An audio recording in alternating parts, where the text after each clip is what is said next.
Also ich bin Lasse, ich bin 18 Jahre alt und ich lebe seit nun knapp 3 Jahren im Zug.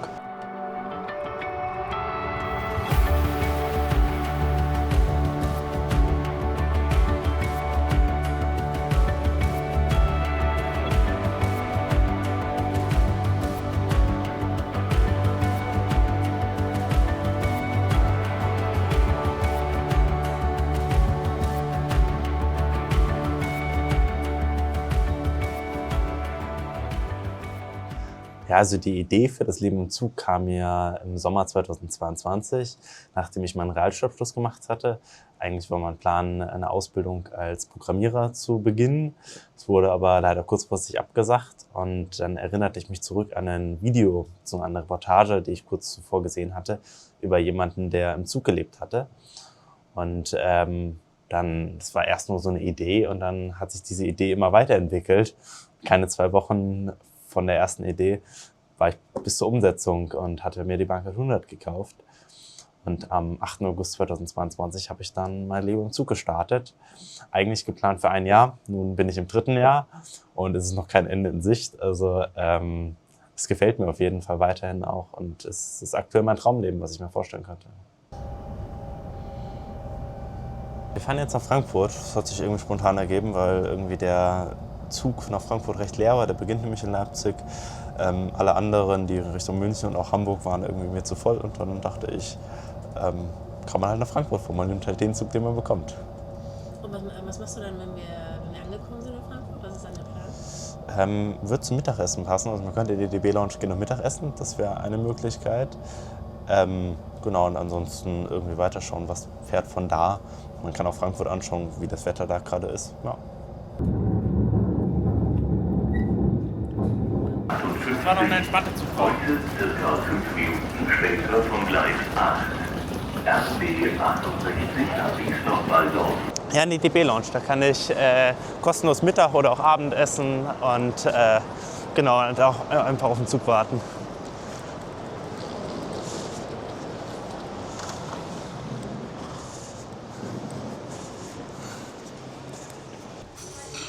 Also heute gibt es Spargelsuppe und dazu Käsesandwich mit Karotte und Krautsalat. Also das Menü ändert hier so alle 3 Monate. Circa. Habe ich mich leicht verschluckt. Das ist quasi kostenlos. Genau, also es ist kostenlos für die Leute, die entweder einen erste Klasse Flexpreis haben oder halt eine Bahncard 100 erste Klasse bzw. einen Platin-Status dadurch. Bevor ich mit meinem Leben im Zug begonnen habe, bin ich genau 2-mal ICE gefahren. Einmal zur Arbeit und einmal mit meiner Schwester nach Berlin.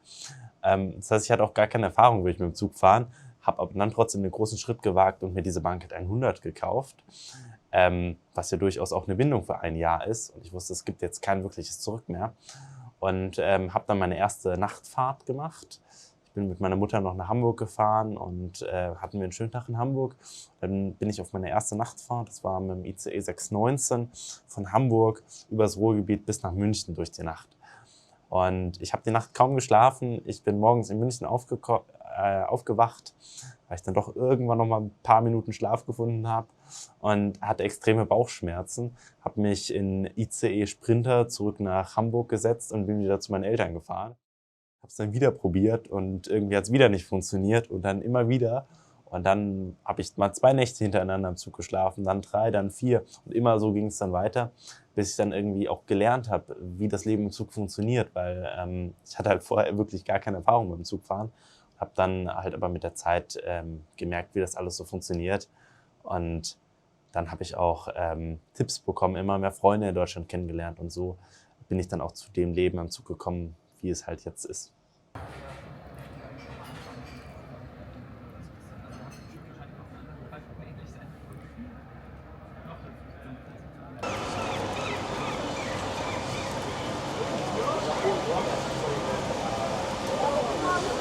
Ja, also ich probiere schon, mich möglichst viel zu bewegen. Also kann entweder sein, wenn ich an irgendeinem Bahnhof ankomme, bewege ich mich mal eine halbe Stunde. Und das mache ich dann halt ein paar Mal am Tag.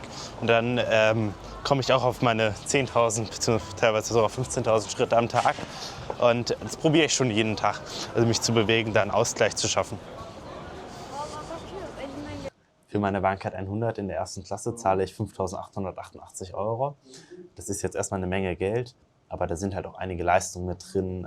Das heißt, ich kann essen in den DB-Lounges kostenlos.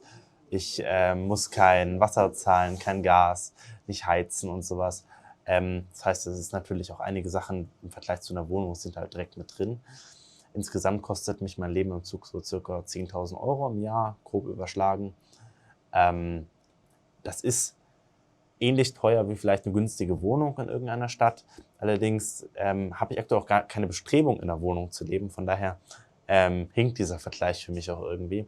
Sondern ich mache das Leben im Zug auch nicht aus finanziellen Gründen, sondern ich mache es einfach deswegen, weil ich halt einfach diese Freiheit liebe, jeden Morgen in einer anderen Stadt aufzuwachen und einfach sagen zu können, ich will jetzt von Hamburg nach München fahren und danach will ich zur Ostsee und danach will ich in die Alpen wieder. Also einfach diese Freiheit zu haben und das jeden Tag aufs Neue zu entscheiden zu können, das ist einfach das, was mich an dem Leben im Zug hält.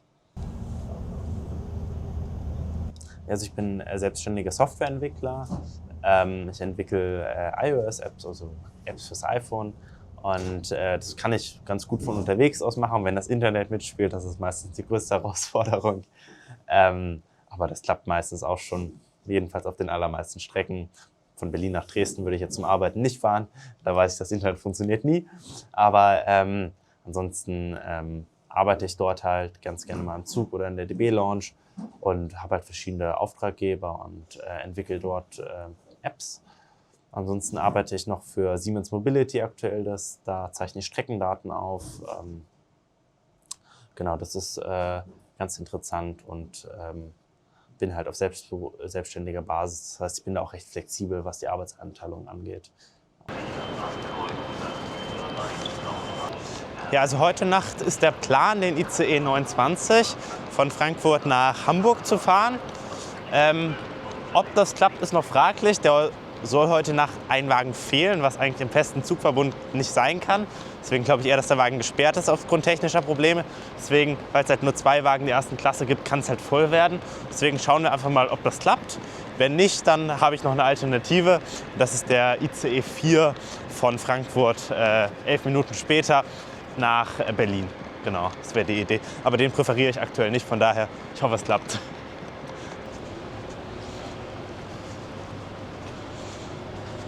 Zwischentür ist nämlich auch gesperrt. Das heißt, der Wagen scheint wirklich dicht zu bleiben. Vielleicht Stromversorgung oder sowas defekt.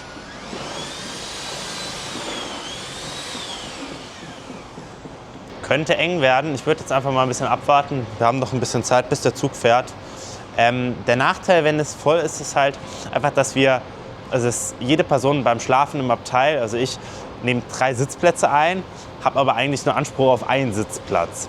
Und es ist halt einfach dann recht schwierig, wenn es richtig voll wird, alle 3 Sitzplätze weiter für sich zu beanspruchen. Und das kann man halt auch den anderen Leuten gegenüber nicht. Und deswegen probiere ich halt volle Züge zu vermeiden, weil ich möchte halt auch schon die Nacht schlafen. Ansonsten geht's nach Berlin statt nach Hamburg. Man muss spontan bleiben, sage ich immer.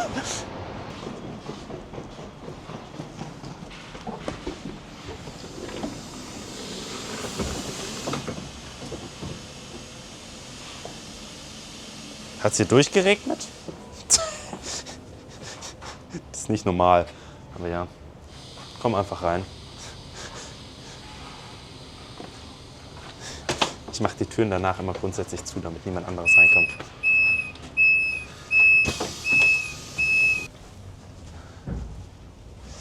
Ich würde sagen, wir nehmen direkt das Abteil hier. Das sieht ganz gut aus, hat keine Reservierung.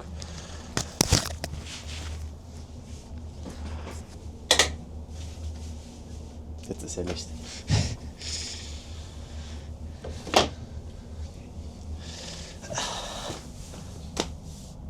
Wenn das heute Nacht so leer hier bleibt, dann wäre das angenehm und gut. Genau, in Deutschland gibt es die normalen Nachtzüge. Das heißt so Nachtzüge im klassischen Sinne mit Schlaf- und Liegewagen. Und es gibt halt die Nacht-ICEs. Das sind halt ganz normale ICEs, wie sie auch tagsüber verkehren, mit Sitzwagen. Und teilweise, also vor allem Großraumwagen, teilweise auch ein paar Abteile, aber auch dort nur Sitze. Und in diesen muss ich halt schlafen. es ist recht schwierig, da drin vernünftige Schlafpositionen zu finden. In den Wagen mit Abteilen ist es deutlich einfacher. Da kann man sich auf 3 Sitze nebeneinander legen. Das ist die bequemste und komfortabelste Art und Weise. In den Großraumwagen ohne Abteilen ist es deutlich schwieriger. Da schlafe ich dann meistens auf so einem Vierersitz in so einer L-Position. Ob das für den Rücken auf Dauer so gut ist, glaube ich nicht. Aber noch komme ich damit ganz gut klar und finde da meistens auch tatsächlich ganz gut Schlaf. Also ich habe einen 30-Liter-Rucksack, da habe ich Packwürfel drin für meine Klamotten. Dann habe ich hier meine Mikrofaserdecke. Für mich ist es eine Decke, eigentlich ist es ein Handtuch. Genau, das nutze ich nachts, damit ich, sag ich mal, so ein bisschen geschützt bin. Hier habe ich so ein paar Kleinteile drin, Unterhosen, Socken und sowas.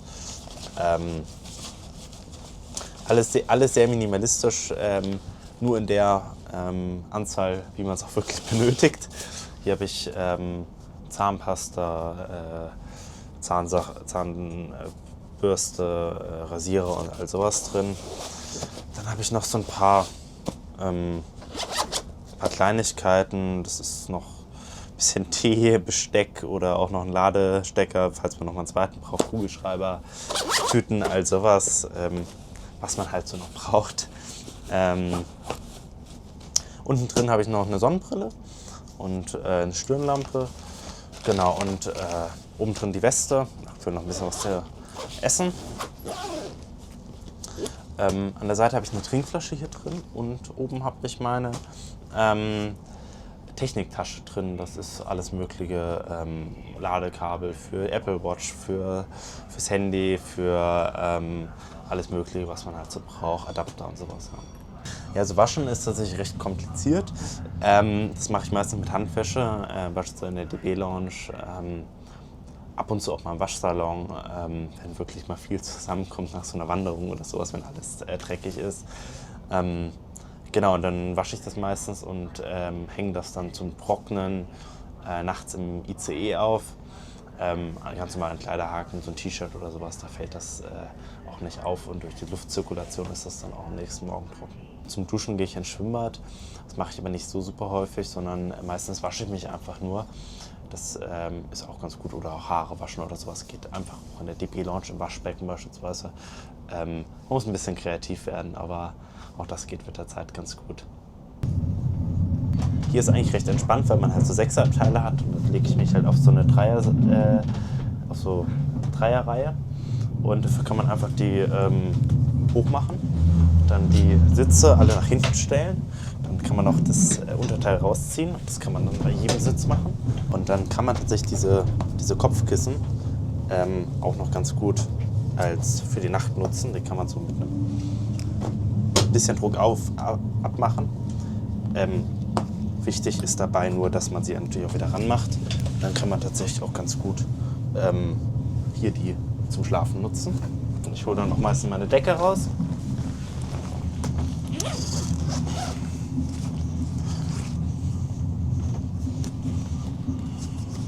Also auf jeden Fall ist es immer sehr wichtig, dass man halt den Rucksack irgendwie, beziehungsweise das Gepäckstück, recht gut verstaut. Denn man hat leider in den Nacht-ICs fast jede Nacht mit Taschendieben oder sowas zu kämpfen. Und es gibt sogar Banden, die haben sich darauf spezialisiert, diese Nacht-ICs auszuräumen. Und deswegen immer wichtig, dass man irgendwie das Gepäck anschließt oder irgendwie halt unter die Sitze macht oder sowas, dass es halt wirklich auch nicht einfach gegriffen werden kann und rausgenommen werden kann. Ja.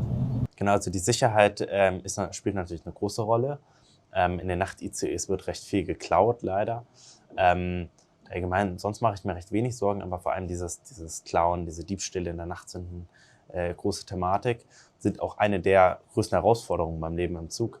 Sein Gepäck vernünftig zu sichern, weil mein Rucksack ist, sage ich mal, mein Hab und Gut, was ich zum Leben brauche. Das ist alles, was ich habe, beziehungsweise fast alles.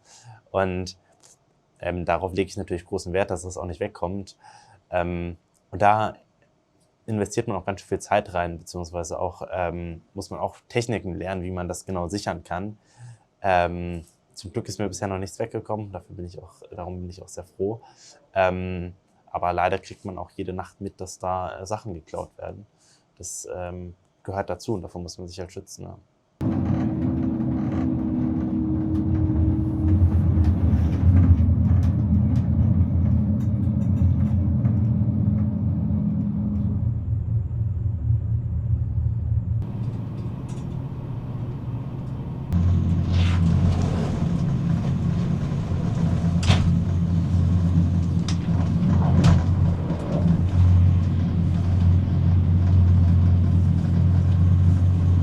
Ja, gestern Abend war hier noch ein bisschen Chaos. Da war eine Person, die hatte eigentlich den Wagen 12 reserviert. Der Wagen 12 war aber leer und verschlossen und dann wollte die Person halt das gleiche Abteil, den Wagen 11 nehmen, obwohl man darauf keinen Anspruch hat. Wenn man der Wagen gesperrt ist, kann man sich die Reservierung zurückerstatten lassen und kann man halt zum Zugbegleiter gehen und kann halt dort sich helfen lassen und dann weist er einen neuen Platz zu. Und das dann halt auf so eigene Faust zu machen, ist immer ein bisschen doof. Das habe ich ihm dann noch erklärt, war er nicht ganz so zufrieden mit und gab dann noch eine kleine Auseinandersetzung, hat der Zugbegleiter aber dann zum Glück auch recht schnell geklärt und dann hatten wir das Abteil dann noch für uns und wir konnten dann auch recht gut schlafen.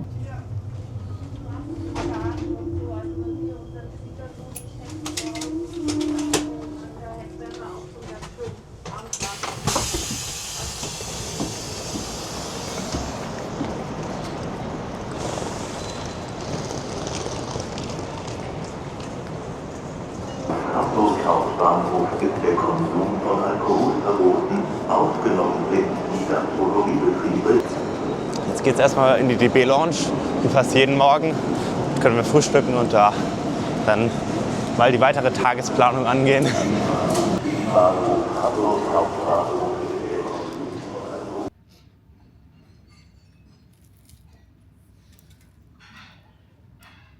Ja, also am Anfang habe ich mich schon schwer getan, damit jede Nacht im Zug zu schlafen.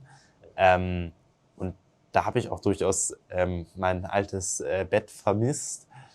Mit der Zeit gewöhnt man sich aber auch daran. Und wenn ich mal ausschlafen will, dann wird es halt ein anderer ICE, der halt morgens noch ein bisschen länger fährt und halt nicht um 6 Uhr endet. Auch da gibt es Optionen. Wirklich die Form von Ausschlafen, wie man sich vorstellt, ist es auch nicht. Man muss halt auch gewisse Kompromisse eingehen. Das gehört halt auch einfach zum Leben im Zug dazu, beziehungsweise das muss man ja in jeder Form vom Wohnen irgendwie.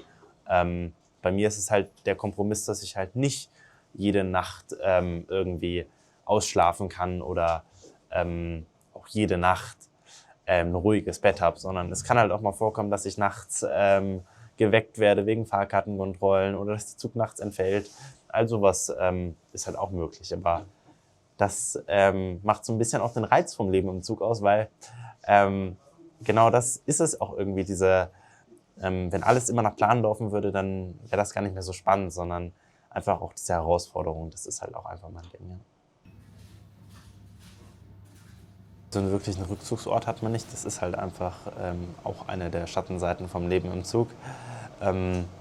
Ich habe Freunde in ganz Deutschland verteilt, wenn mal wirklich, wenn ich auch krank bin oder sowas und ich das Leben im Zug in der Form nicht irgendwie weiterführen kann, dann finde ich auch mal bei denen ein bisschen Unterschlupf oder natürlich immer noch bei meinen Eltern, zu denen ich auch weiter ein gutes Verhältnis habe. Das ist halt schon ein Vorteil, den ich halt auch nicht missen möchte. Also es ist schon wichtig, da noch eine Backup-Möglichkeit zu haben. Ja.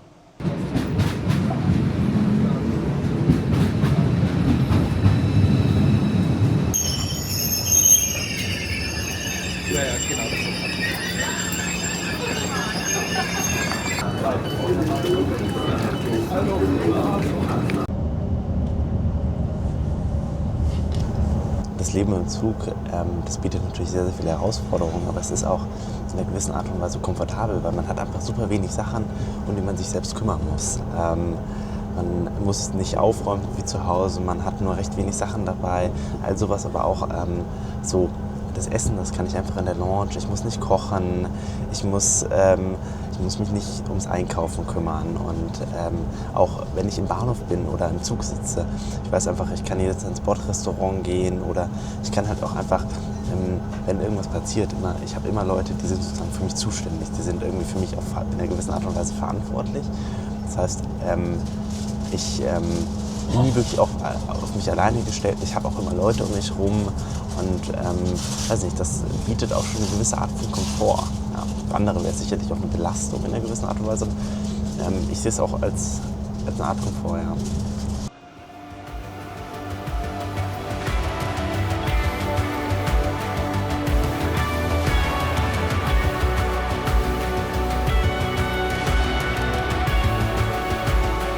Ich hoffe, euch hat das Video gefallen. Lasst mir gerne einen Like da und abonniert meinen Kanal. Und denkt dran, mit dem Code PEACE gibt es 10% Rabatt auf eure Bestellung bei MyHeritage.